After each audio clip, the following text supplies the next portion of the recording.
Halo minasan, selamat datang di channel ini.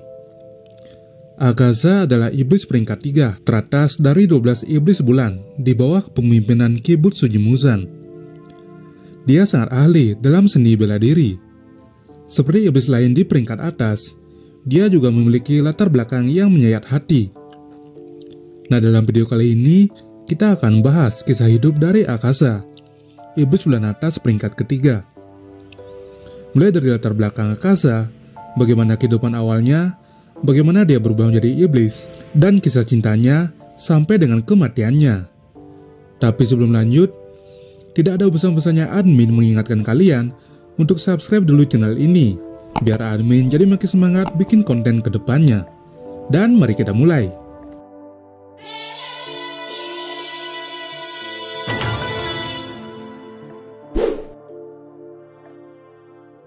Nama awal Akaza adalah Hakuji Soyama. Dia lahir dan besar di daerah kumuh sejak kecil. Ia kesulitan untuk merawat keluarganya. Ayah Hakuji memiliki penyakit serius.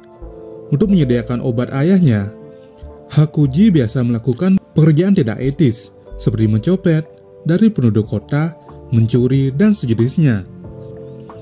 Bahkan dia tertangkap berkali-kali dan hakim memukulinya dan menandai kepalanya dengan tato, serta memanggilnya dengan nama seperti anak setan. Suatu hari, ayah Hakuji gantung diri karena beberapa penduduk desa memberitahunya bahwa putranya ditangkap lagi karena mencuri dan mencopet. Ayah Hakuji ingin putranya menjalani kehidupan yang lurus, tetapi keadaan Hakuji sedemikian rupa sehingga untuk menyediakan obat ayahnya, dia harus mencuri. Ayah Hakuji meninggalkan surat terakhir kepada Hakuji. Di suratnya, dia memberitahu putranya bahwa dia ingin Hakuji menjalani kehidupan yang lurus dan ingin dia mencari nafkah dengan cara yang jujur dan bukan dengan pencopetan atau pencurian. Setelah ayahnya meninggal, Hakuji sekarang tidak punya siapa-siapa dan tidak punya tempat tinggal. Dia begitu hancur karena kehilangan ayahnya. Dan dia menjadi sangat marah kepada penduduk desa. Dia mulai memukuli orang dan bahkan membunuh beberapa pria di desa. Kemudian, dia didekati oleh Keizo, yang dulu menjalankan sebuah dojo atau tempat belajar bela diri di desa. Keizo melihat sesuatu di Hakuji, tetapi Hakuji di sisi lain kesal dengan Keizo dan menantangnya untuk berkelahi. Keizo mengalahkan Hakuji dengan mudah, dan kemudian mengatakan kepadanya bahwa dia akan memberinya tempat tinggal dan makanan setiap hari.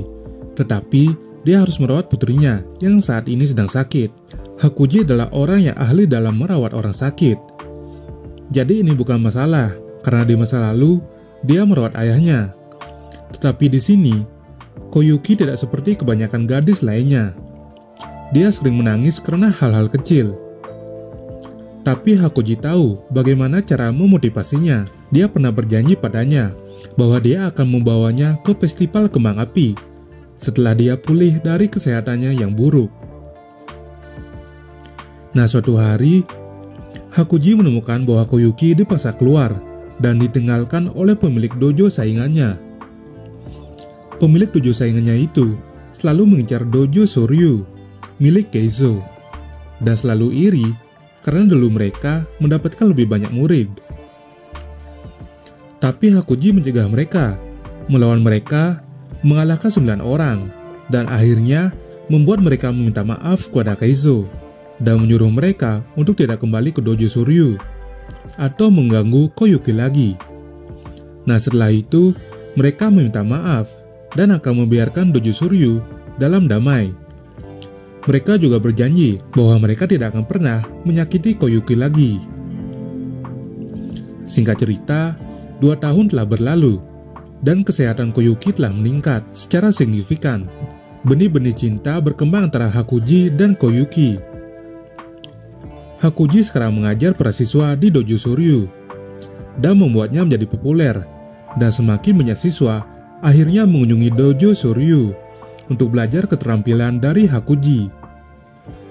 Kemudian suatu hari, Keizo menawari Hakuji permintaan yang dia katakan kepada Hakuji untuk mengambil alih dojo dan menikahi Koyuki.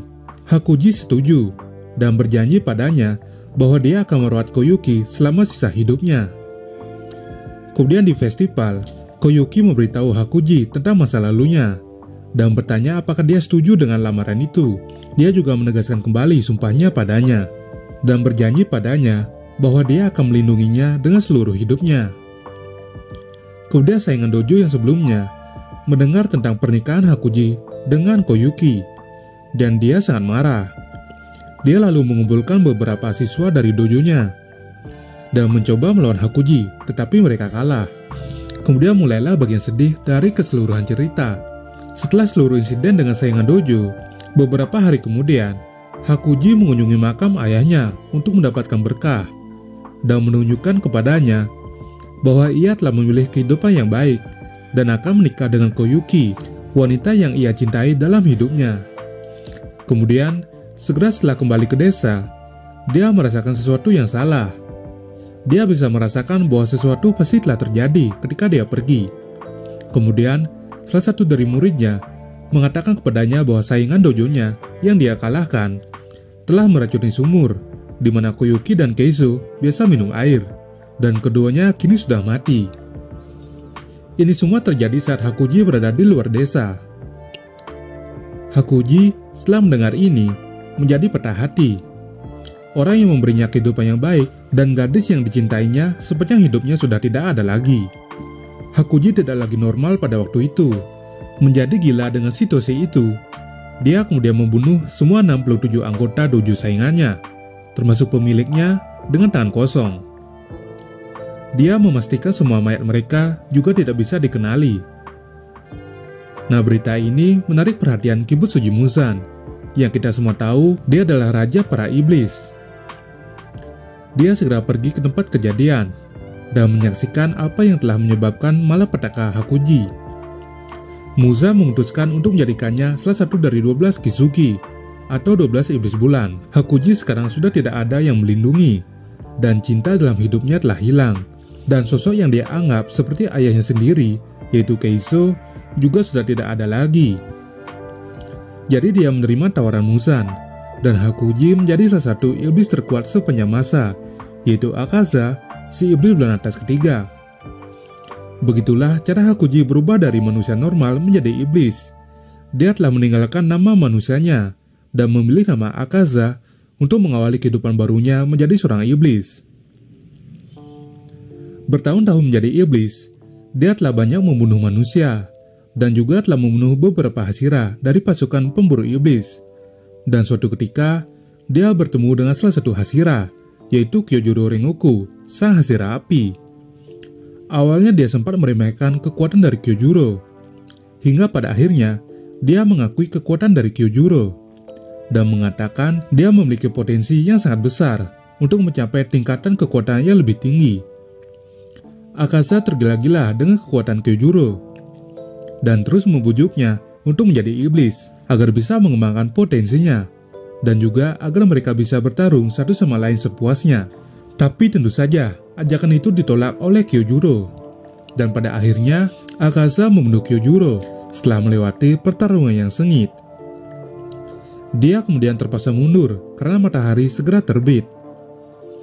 Saat itu dia sempat dicegat oleh Tanjiro yang juga mengejeknya sebagai seorang pecundang karena melarikan diri. Nah, singkat cerita, pertempuran besar-besaran antara para iblis dan para pemburu iblis kemudian pecah. Para iblis bulan atas dan para Hashira kemudian dikirim atau dipisahkan ke tempat yang berbeda-beda. Tanjiro dan Gyuto Miyoka, sang pilar air, bertemu dengan Akaza di dalam kastil Infinity. Pertempuran terakhir ini adalah salah satu pertempuran yang paling berkesan di anime Demon Slayer. Dalam pertempuran ini, Gyu mampu membangkitkan tanah pemburu iblisnya, dan Tanjiro sepenuhnya menggunakan teknik Hinokami Kagura. Selain itu, teknik baru yang kuat digunakan oleh Tanjiro, yaitu teknik dunia transparan. Dan dengan hal ini, mereka mampu memotong kepala Akaza. Meskipun Akaza terlihat sudah kalah, pada kenyataannya dia masih mampu bertarung tanpa kepala. Semua itu dikarenakan hasratnya untuk menjadi lebih kuat dan kebenciannya terhadap orang lemah. Meskipun tubuh Akaza masih terus menyerang Tanjiro dan Giyu. Isi kepala dari Akaza mulai dialiri oleh berbagai kenangan masa lalunya, dan juga penglihatan dari sosok tersayang yang sudah dia lupakan. Dia mulai mengingat nama aslinya yaitu Hakuji, dan perjuangan yang dia lakukan untuk memberikan obat untuk ayahnya yang sakit. Dia ingat pemukulan kejam yang dia terima dari hakim, dan juga kematian ayahnya yang malang.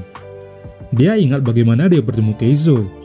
Lalu Keizo memberinya tempat tinggal dan makanan, sementara dia diminta untuk merawat putrinya yang sakit.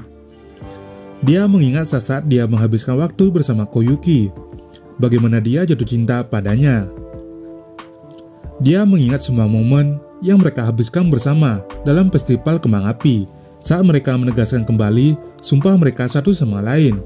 Kemudian, akhirnya dia ingat kematian mengerikan kekasihnya ketika dia pergi ke makam ayahnya untuk mendapatkan berkah. Dia ingat bagaimana pemilik dojo saingannya meracuni Koyuki dan Keizo. Dan juga, dia ingat bagaimana dia membalas dendam pada 67 anggota yang bertanggung jawab atas kematian orang yang dicintainya. Dia juga mengingat saat-saat bersama Muzan, bagaimana dia diubah menjadi iblis olehnya. Sudah melupakan masa lalunya, Akaza kemudian menyadari bahwa kebenciannya terhadap dunia dan mereka yang lemah berasal dari rasa frustasinya yang selalu gagal melindungi orang-orang yang dia sayangi. Dia juga menyesal tidak pernah ada di saat waktu-waktu krusial muncul. Di hari cerita, Tanjiro kemudian melihat Akaza yang bersyukur karena sudah kembali mengingat masa lalunya. Akaza kemudian menyerang dirinya sendiri dan kemudian mengakui kekalahannya. Sementara itu, Muzan tiba-tiba muncul dalam sosok iblis. Tapi Akaza lebih memilih sisi kemanusiaannya dan kemudian bertemu dengan ayahnya, Keizo, dan Koyuki. Mereka pun kemudian kembali berkumpul di neraka dengan api yang menyala-nyala dan tubuh Akaza pun hancur. Nah, itulah tadi kisah dari Akaza, sang iblis bulan atas ketiga. Bagaimana menurut kalian? Nah, jika kalian ada pendapat yang ingin disampaikan, tulis saja langsung di kolom komentar di bawah. Oke guys, barangkali segitu saja untuk video kali ini. Jangan lupa untuk like dan share video ini. Dan jangan lupa juga untuk follow kedua Instagram di bawah. Akhir kata, stay safe everyone, and see you next time.